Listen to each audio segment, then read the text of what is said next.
first found love at 19. In the debris of this broken levee of a body, it was because of her that I promised myself I'd attempt to embrace the relentlessness of its flood. Pledged to baptize myself in acceptance over this androgynous body. No longer convinced of the rift between masculinity and femininity within this anatomy, that both were meant to coexist simultaneous within the boundlessness waters of this flesh.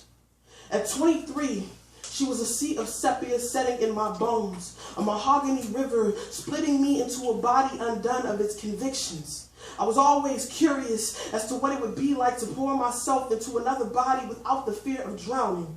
That summer, I learned how to swim. It was the summer of Little Dragon Passion Pit and my first girlfriend. A nerdy black girl who I believed couldn't be anything but magic.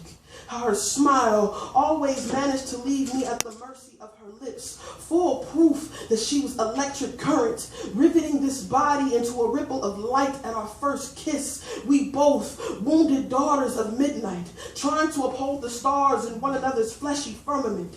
In the midst of the way my tongue roamed the terrain of her pride and her shame, how I'd wrestle with my ghost beneath her sheets as she whispered incantations in my ear, cracking the spell of me, summoning this flesh to speak, resurrecting the dead language of a desire within this body that I was sure died long before it ever had a chance to live. See, when you're told early by the neighborhood boys with greedy hands and selfish mouths that never fixed themselves to call you pretty, that no one could possess a love for a body so dark, so heavy, a body so broken and broken into, you forget how much miracle it is that your body refused to be made prison of boys and men with masked intent. It took another woman to teach me the gospel of my flesh, and she hit notes along my skin that only caged birds could know so intimately.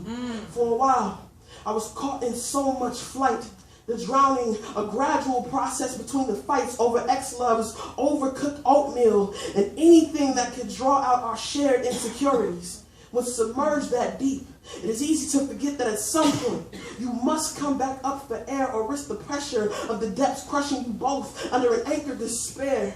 I had convinced myself that I had loved her too hard, that mine was the kind of love destined to break us. Truth is, we were fragile, fragmented to begin with, struggling to build a foundation out of the shattered pillars of our past loves and loss. I learned how fragile the heart becomes when you found home in someone else before you found it in yourself.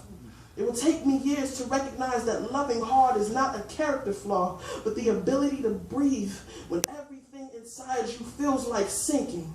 I no longer make love out of the Atlantis of lost bodies. I have since learned to calm the tsunami that brews inside my belly, having learned to be God of my own raging sea, trusting that one day, if it is meant to be, I will love, because though broken, I never allowed love to break me. I will love like it is all I've ever known how to be, loving with the same ferocity God bestowed upon the world when uttering, "Let there be light." And I pray, let there be light. Let it swell beneath the surface of this body. I pray that it guides me to my next love, whomever and wherever she may be, just as long as we both remember to come up for air and breathe.